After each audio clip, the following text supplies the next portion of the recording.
More champagne, Mr. Forte.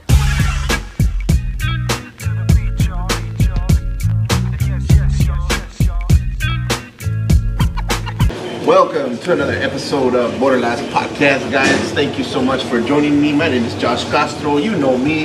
I am the host and producer of BorderLaughs podcast and surrounding shows around Austin and Leander area. And you know what it is? It is BorderLaughs podcast time, guys. And I got a special guest today here on site at El Perritos, Austin, Texas, South Austin, Texas, with none other than Symply Courtney. Perrito. Austin, Texas. Mi nombre está Symply Courtney. I'm very happy to have Courtney here joining us today here at El Perrito. And this is the first time he's been here, right? This is your first time being here? Yeah, man, I don't know what the hell I'm at. This is South Austin. You're supposed to know where this is. I don't. Listen, I did a show around the corner at a place over there. I still have a regular one. I drove Uber. I used to work at that Sonic right there. Yeah. That's it. That's all I know. I think, what's the place called? What's it? I can't remember that right now. Crockett is around the corner around here somewhere. Like the school? Yeah. That's what I know. That's it. That's all I know. I think I paid a ticket out there somewhere. So Courtney joins us as a native from Austin, Texas. And he is here to be silly, be funny, as he always is. Courtney is one of my road dogs from the get-go. And we got a lot of history. So we're doing actually this podcast as the Super Bowl is going on right now. Facts. So we chose this time and this place to do it because nobody would probably be here. There's nobody here. Shout out to El Perrito. There's one. There's a couple people here. He's cool.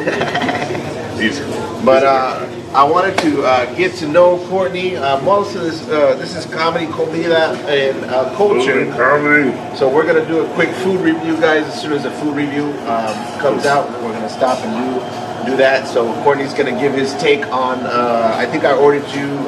It's called the Mita Mita. I'm into that. Mita. Mita Mita. I'm in that. And remember when we went to El Paso and That was the bow. the little bow. Oh, that was so good. It was a little rolled up thing, and the way I remember how y'all ate it.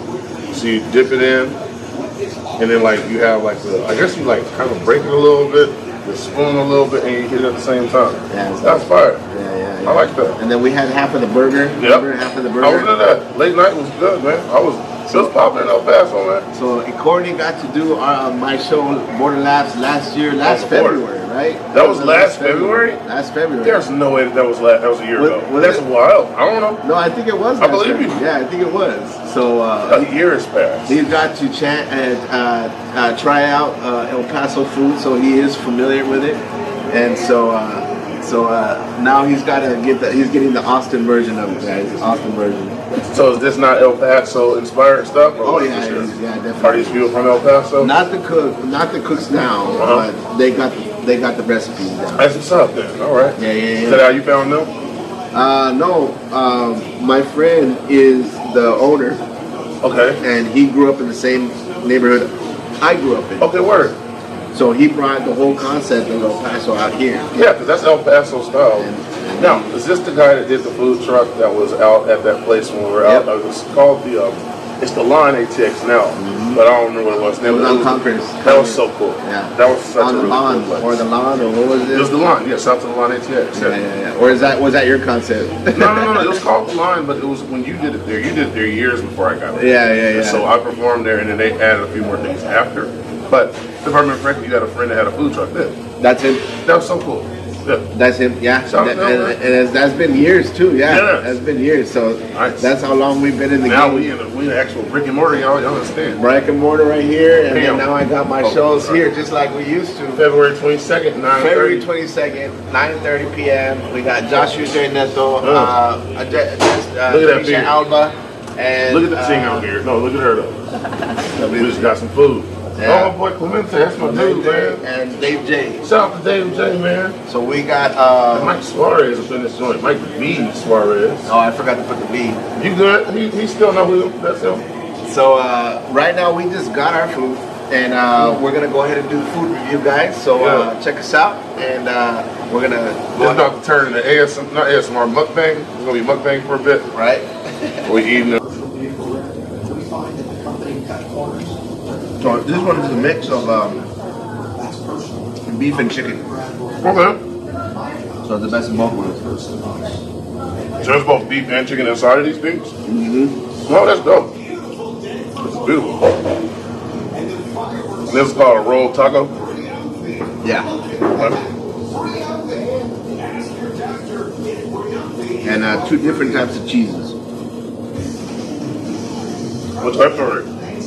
One's called Munster, and the other one's called just regular cheese. I like it. Yeah, like Mexican. I love it, man. It's good. Best Super Bowl food ever. What do you think so far? Damn! This is good. That weenie burger. I mean weenie weenie burger. What's the damn thing? A torta. It reminds me of like a torta. Oh yeah. Something similar. Version of a torta, yeah. With that mustard! So we just did our food review, guys. What did you think about the items on the menu, bro? It's hot a little bit. It was spicy? It's hot out here for a pimp. Well, what was that? That was what called again? an LP Doggy. LP Doggy? LP Doggy. That's what's up. My Yeah. sciences are clear Yeah, up. yeah. That was a lot going on. It had beans on it. There was mustard. I found out mustard. There was mustard going on. Jesus Christ. That was a lot. Wow. Good stuff? It was good, but it was like it was aggressively different. Yeah. And I like aggressively different. When I was younger, I didn't like doing stuff that was out of my comfort zone. Yeah. Homie, that was different. That's good. That's appreciate that. That's somebody was in them. That was like, oh, what you got? I got beans. Okay, put some beans, greens, tomato, ram, you name it. That was all in there. Yeah. And the best part was it stayed in the bun. I ain't gonna cap on you. I thought it was all gonna fall apart because one of the weenies fell out and the weenie didn't fall. I'm picturing it again. And I'm like, the weenie fell out and I was like, oh man.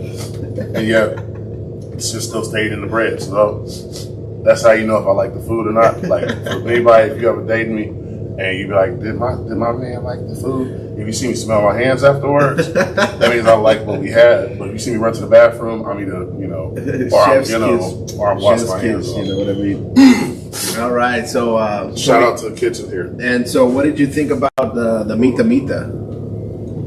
That's the sandwich. No, that was what we had before. Oh, the rolled tacos. Yeah, those was good. So I found some were beef and then some were chicken. Yeah. I thought it was all beef and chicken in each one. No, yeah, they're separate. That was cool though. That was cool. I liked it. I loved the help me out with the juice thing. What's the juice situation? What is that called? Yeah, it's just tomato juice basically. This is fire. Yeah. I like that. But it's like a salsa. I like that. No, so you eat it. It's fun. I like that. As somebody who would eat those things out the oven, you eat them all dry. And once you eat them wet, I call it wet. Yeah. Eating them dry again feel like a damn like you're fucking up. Yeah. Wheel out the cuts, right? Yeah. Oh yeah. That shit's crazy. That shit was. I'm stuck on the sandwich. Yeah. The sandwich was trippy. It had beans, mustard. What else was in it? 'Cause we should probably have the ingredients. Pickles. Okay, I'll take some pickles too. Yeah, that's pretty much it. Just beans, pickles, weenies, and bun. Oh, that was fire. It's like a little chili dog. Yeah. At that point, I have I'm developing a little bit of a notice. Ain't about money, it's more about respect on my part. Yeah. For me, it's if I've reached out to you previously and you couldn't respond, I'm like, okay. But at some point, you gotta be like, okay, I've reached out multiple times now. Yeah. When I see people in person, right. and I'm always like, I give myself, I give them the benefit of the doubt. I go, maybe I need to reach out in person. But I was like, well, I put in the position of, what if I'm visiting from out of town? How the hell am I going to get on there? Exactly. I can't show up here and ask for a spot and then go back home and then come back and work. No, I got to message you on one of these damn social media platforms. And if me messaging you in a social media setting isn't getting your attention or getting you to at least give me an answer or dignify me with a response, well, maybe that's the place I'm not supposed to be. Right. Take that as a sign. And so I've had plenty of times where I've wanted to work some stuff out. Even with my 39, I just finished up yesterday. And there were like a handful of places that just never responded. Yeah. And I'm like, well, and I look like, oh, y'all have a lot of visitors on y'all shows. Surely somebody that hasn't been on your show recently should be able to get a spot. And when I don't, I'm like, oh, okay, noted. And it's not like, well, your account something like that, but it's definitely a thing that I'm not gonna waste my energy on that, you know? Most definitely, man. It's like know your worth, you know? Mm-hmm. Know your worth and your limitations on what you're willing to take as a person to respect. Yes. And have to battle, you know, you don't have to be at every gig, you don't have to be at every show, you don't have to accept everything that comes at your way. Oh, no. And so I've learned that as a comedian, you know, after a while, you know, just I'm very fortunate and blessed to have the opportunity to have options. There you are. That was the biggest takeaway from the first time I ever did my birthday marathon shows. I got to see what the options were. And I understood that I don't have to hit every stage. Right. I'm blessed to hit a lot. And I'm also doing stuff that I probably wish I would have did years ago. Right. Years ago, I was like, man, I wish I could get over there. Right. Now, it's privy to me. And so I think it's a little bit about appreciation. So that was the biggest thing I got this past year. Definitely. So, for our viewers listening in, Courtney has done 39 shows in 39 days. Yeah. Birthday was yesterday. And happy belated. Yeah, thank you. So everybody out there in the Perritos world and the podcast world, give my boy a like, a follow. He definitely deserves it. You can follow me on Instagram. No, you can follow me on Venmo at what's that? The @ sign. You can do Symply Courtney, spelled SYMPLY. Then you got hyphen Crate. No, not Crate. It's my last name. I like how I put my government out. My name's Courtney Crate, but no. Simply, which is SYMPLY hyphen Courtney COURTNEY. You can follow me on Venmo, or you can follow me on Cash App, which is that number sign. And then it's just simply SYMPLY COURTNEY. Yeah. So basically, he's trying to get paid, guys. So it was a joke that worked really good, but I was staring at this damn food. And what we found out, ladies and gentlemen, is I cannot multitask. I'm fighting with this dope ass cheese, but I'm trying to be funny. And I'm more concerned about the cheese than the funny. And so Courtney does this thing, and I admire him and his journey in comedy and the amount of dedication that he takes to do 39 shows. The number of years he's been on this earth is the number of shows he's doing in a row, right? You're doing that many days. In that many days, and that's pretty hard to do as a comedian, guys. I don't know if you know that. And Courtney is defining all. He's a pioneer, as I like to say. And so, definitely somebody to watch, guys, and definitely somebody on your radar when it comes to Austin comics and homegrown. So, so if you just joined us back, guys, we just saw the performance of the Super Bowl halftime by Kendrick Lamar. Oh. And yeah, he did his thing, man. He did it. They said he wasn't gonna do it, but he did it. And what's your thoughts on that, Courtney? Sometimes you gotta pop out of some niggas. Yes. Yes. That happened, man. Happy Black History Month. Straight up. That's just crazy. As we all live. All the colors of the flag, baby. We here. No, man.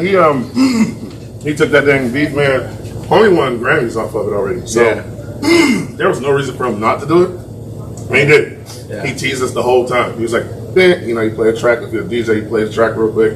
Yeah. Get the audience hype, and then they go, oh, and then you go back to doing something else. Yeah. Bring SZA out. Bring Samuel L. Jackson back. Samuel L. Jackson was involved too, just in case you didn't know. That was him in the hat. And so they ended up pretty much doing everything we thought they were going to do and some. Didn't have nearly as many cameos or guest appearances I thought he was going to have. Yeah. With my 88.7 KZI fam, I hypothesized that he would bring out some New Orleans people. Like maybe No Limit would have shown up, maybe some of the Cast Money guys would have shown up. Yeah. None of them showed up. It was just Kendrick Lamar. He said, no, this is my halftime show. That's it. So, yeah, take that. So So we also talked about one of the things I wanted to talk to you about was your 39 and 30. We had kind of brushed on it a little bit. 39, baby, we did it. And, I'm so happy to be done. So you're done on tour on that. I quit. You quit? I quit comedy effective February 2025. I'm fucking done. I'm joking. No, it was fun, dude. I got so many people I need to shout out, but we'd be here all damn day if I tried to shout everybody out that was responsible for helping. So mainly, I'll shout out to the people that let me do, because I run my open mic on Tuesdays and Thursdays at Tiniest Bar in Texas, and that is a very big undertaking because it's two really dope, very different open mics that require equipment and personnel, and they usually require me, but I had so many people step in that allowed me to not have to be there. You know, I look at homegirl Palace Hester, I look at Sari Vasegi, I look at Joshua McCauley. I'm trying to make sure I get these names right because I always look back at these things I fuck off the names. My boy Tyler Nass, my homeboy, new homeboy Joe Barnhart. These guys, Joe worked with you, right? Yeah, Joe's dope, right? Guy, man. He's a good guy. Man. Yeah, definitely one of the up and coming comics coming out of Austin. Just got here too. He showed up here. He's visiting for a little bit. Yeah, we did a Super Bowl rap, by the way. We did a whole Super Bowl rap.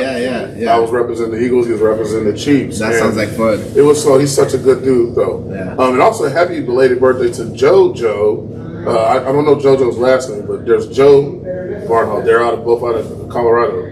Then there's JoJo SoCal, I think. I don't know. I don't want to mess his name up, but he'll know if he sees this. But yeah, man, I got to take on 39 shows in 39 days, and the coolest thing is I started this when I was turning 34. Yeah, and it was just a wonder. I was wondering.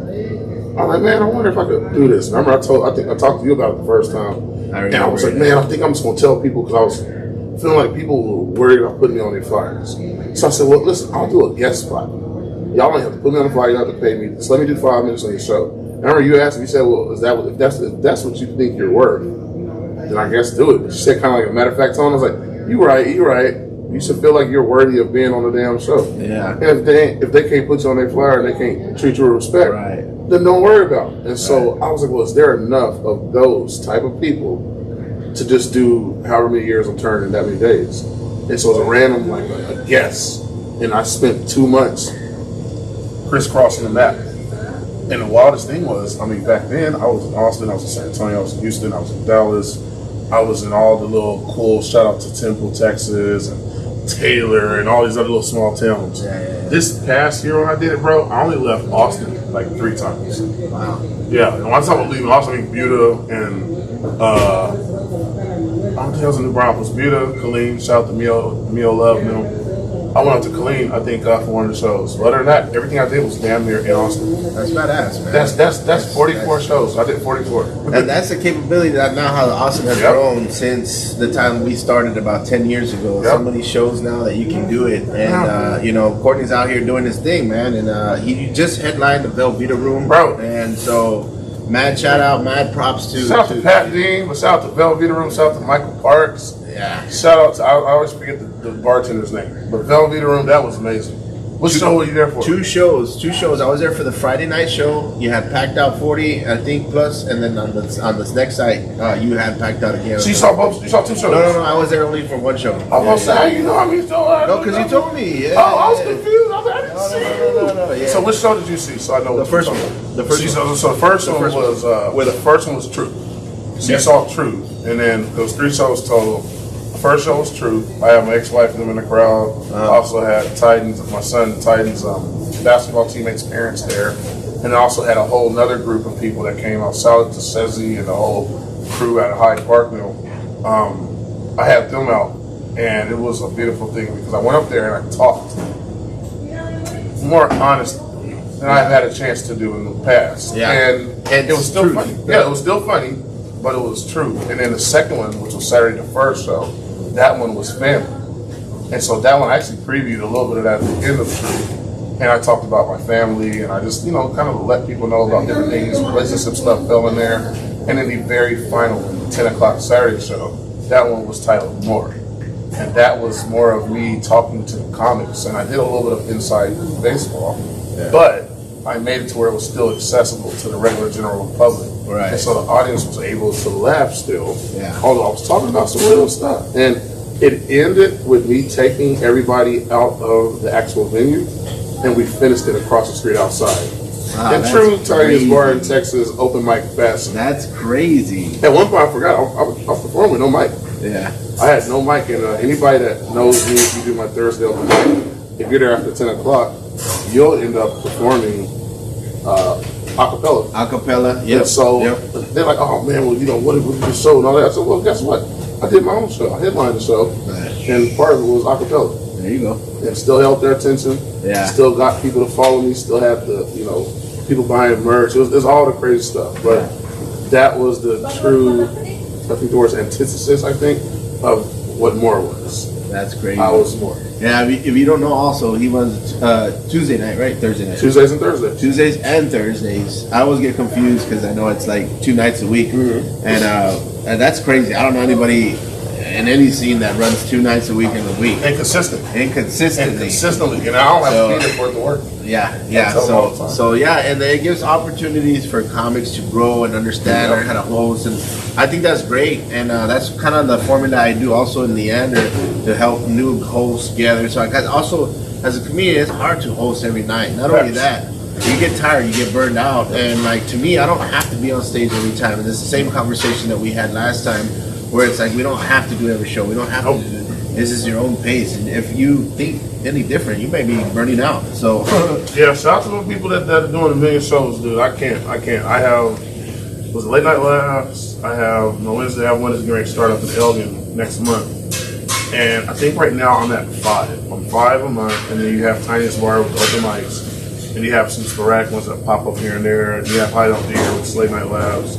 Along for the Vibes with the musical homie Joshua McCauley, Lamar Saturn, Arl Stein. And yeah, that's one of the things I did want to talk to you about is your conversion. So like I know you're in the process of like quitting per se. Oh, yeah, I'm not quitting. But he's gonna take a sabbatical. That's what it is. A sabbatical in the music field, which I think is very, very brave, and at the same time like. Courtney's an entertainer. Mm-hmm. He's not just a comedian. He is an entertainer all the way around. Courtney, a stand-up is one aspect of Courtney, and that's what I want to express. This guy is truly entertainer, and so you're kind of transitioning. So tell me about that. So what I'm gonna do, man, is I think I'm gonna put a little more effort and more focus into the musical comedy part. I've done a lot of stand-up. 12 years. Did my first album last year. First special still on the way. All to talk about. I've had so much fun, but at the same time, when I started this adventure with Arl Stein, we do our show on Fridays at Cold Town, Along for the Vibes. People started responding from the jump.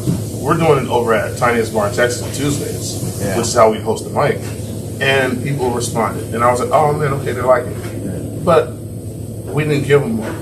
We didn't practice. We didn't rehearse. We didn't do anything else. We didn't try to take the act outside. Basically, they wanted a show. People wanted a show, and so we gave them a show on Fridays, and we stream on our Instagram, and we also are now starting to get on Twitch as well. And people have really started to respond to that. And I was like, dude, I can't help but feel like I'm holding something hostage if I don't put more effort and energy into it. I did a troupe. I was in a troupe. I'm still technically in a troupe. But we are on legit hiatus called Sugar Water Purple. I remember. And people responded to us, even though we very rarely rehearsed, very rarely had a real concrete plan of what we were doing. Right. We were just kind of vibing off the energy that we had. Straight fucking talent, bro. Straight fucking talent. So I tell people, at some point, you have to work at some of this and figure some of this out if you want to do more than just staying local. And so my idea is for us to do a little bit more work so we can travel around. Josh is a teacher, Mars works, I don't have too many things keeping me here other than my kiddos. And so when I don't have to be somewhere, I would love for us to get out on the road and go travel. But we have to put in a little more sweat equity than what we've been doing. And a lot of that falls on me because I'm limited right now because I'm always like, well, I have to be here for this. Right. And so I said, okay, well, what I'm going to do is when I finish up my run of shows, I am going to, I think I told Valerie, shout out to Valerie, Okay, Comedy Winne. I'm doing her show on the 5th. So March 5th. I think I'm on that show. You are. We're on that show together. Yeah, see? So shout out to Comedy Winne. We're going to be there March 5th. I have a show March 1st. I think March 1st is probably going to be my first time back on stage after this break in the traditional stand-up comedy sense. As far as the music part, I'm still figuring out if I'm going to take off from the music part too, or if I'm going to use that time to only focus on the musical part. But either way, I knew that I needed a break. I was like, you know, your spirit tells you sometimes what's going on needs to be worked on, needs to be rectified, needs to be changed, needs to be improved, adapted, whatever. And I feel like, oh, I'm peaking right now. I need to take a break, and I also need to enjoy it. Right. The Velvet Theater Room was only what? That was like 2 weekends ago. I want to appreciate that. Right. Doing 44 shows in 39 days. Yeah. I want to appreciate that. I just did a crazy show where it was like half pole dancing, half stand-up comedy. Oh yeah. It was amazing. Yeah, punchline, right? Punchline poles, yeah, man. And I want to appreciate that stuff. In the years past when I've done this is probably the 6th or 7th year I've done this thing, 6th.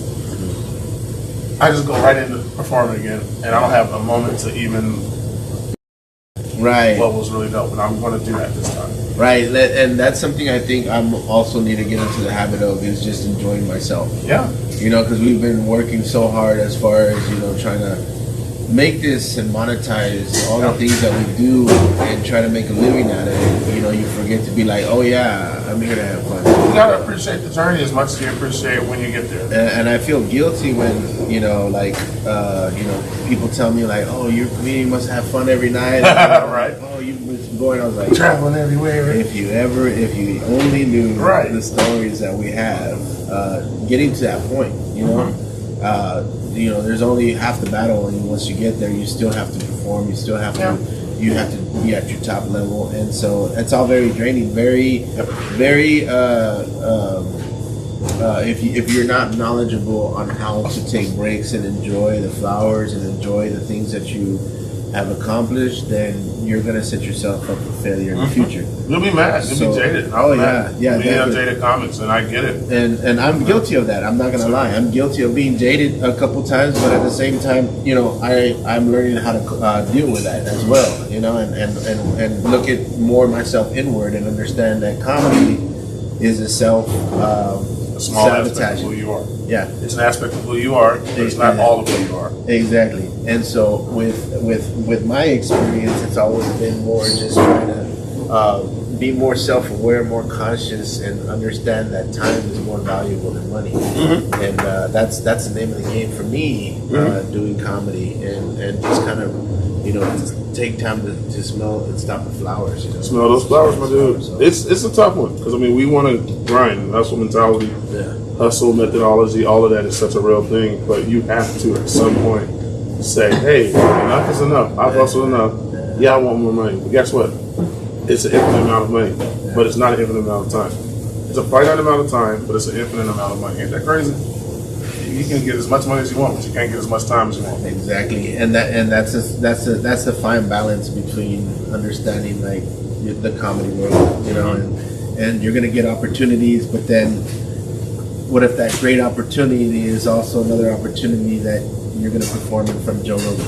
It's what's more work. Yeah, all you get is more work. When you get promoted at a job, you just get more work. You get more responsibility. Yeah. And at some point, you gotta go, oh, enough's enough. Yeah. At some point, I want to retire from this. Right. But I want to also be able to enjoy my life on the other side of this as well. Exactly. Whether it's at the end of my shift or it's at the end of my career. And you want to be here for that. And I know that my biggest goal is I want to be able to enjoy myself when I'm not working. Right. That means both at the end of my shift and it means when I'm legitimately done. When I say I'm done, I'm finished, I want to have some life in me to be able to enjoy myself. Right. I have a 16 and a 14-year-old, and I want to see them as much as I can. Yeah. I do that now. Like when my dad passed away last year, that was one of the biggest things that it was shown to me. Is that, hey, dude, you have an opportunity and a chance to go do this stuff now. Right. Yeah, the money ain't the way you want it to be. You know, the home life ain't the way you want it to be. But guess what? You can go. And so get in that car and go. Oh, they got something going on? Get in that car and go. Oh man, they got something. You tired? And get in that car and go. Put some clothes on and go. I'm there in the mornings to take them to school. And man, tired as hell, dog. But when I tell you, watching them walk towards the door, That's my favorite part of the day, dude. Yeah. My favorite part of the day is watching my kiddos either walking towards my car so they can get picked up, I can take them to school, or watch them walk away towards their school. Yeah. Wouldn't change it for anything in the world. That's crazy, man. And Yeah. see, that goes to that, you know, and you can be a comic and be a father too, man. And also, one aspect of Courtney, great father. I can't express that much. And so, now that we kind of reached the kind of end of the interview, I know who you are. This is the podcast. Last thing I want to ask you, your Mount Rushmore of comedians of all time. El Paso? Living it or dead. No. Oh, I just said El Paso. No. All right, the greatest comedians. Living or Josh dead. Castro. Shut up. Josh Castro. How many for Josh Castro? No, I think for me, performance-wise, it's John Leguizamo. That guy, and I know I probably butchered the last name, but watching him. George Carlin, number 2. Joan Rivers, number 3. And then I'm going to throw Richard Pryor as my number 4. Richard Pryor's 4. And I always tell people, I consider Richard Pryor, Eddie Murphy, and a small bit of Dave Chappelle.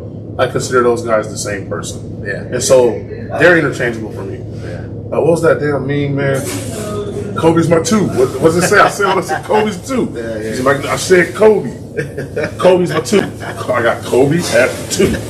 I got Kobe at the 2. So that's how I am with Richard Pryor. But no, John Leguizamo, Joan Rivers, George Carlin, and Eddie Murphy / Richard Pryor / Dave Chappelle. I put all 3 of them in that same spot. And there you heard it, the Mount Rushmore of comedy. Simply Courtney, baby. Simply Courtney. And so if people want to find you online, how can they find you? We can go on Instagram at I am Simply Courtney. That's IAMSYMPLYCOURTNEY. You can do Venmo at Simply-Courtney. You can do Cash App at the # Simply Courtney straight away. Or I accept Lone Star, EBT, Check Cash. You think he's playing? No, you think he's playing? Yeah, my birthday was yesterday, okay? Give me some money, okay? I don't know when y'all gonna see this, but just imagine my birthday was the day before you saw it.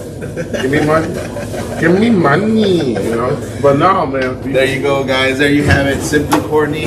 Find him online, guys. Entertainer, Austin native, guys. And so this has been another BorderLaughs podcast, guys. Thank you so much. Was good. Shout out to the staff working hard at El Perritos. And so we'll be back here February 22nd. Come check us out at El Perritos, South Austin, Texas. Right here. Our monthly comedy show. And we got a great lineup. So what is the name of this damn show, man? It's called Noches de Chistes. Yeah, let them know what it is, man. Noches de Chistes. I've been looking at stuff and I was like, man, I'm not stupid. I can read cursive. But a lot of people can't read cursive. I'm like, this man, I don't know why the camera won't show it. This man writes in cursive, dog. Y'all don't even understand. He's a fucking, what do you call it, Renaissance man. All right, guys. I'll see you later. Thank you so much. Ate guacho. Ate guacho. More champagne.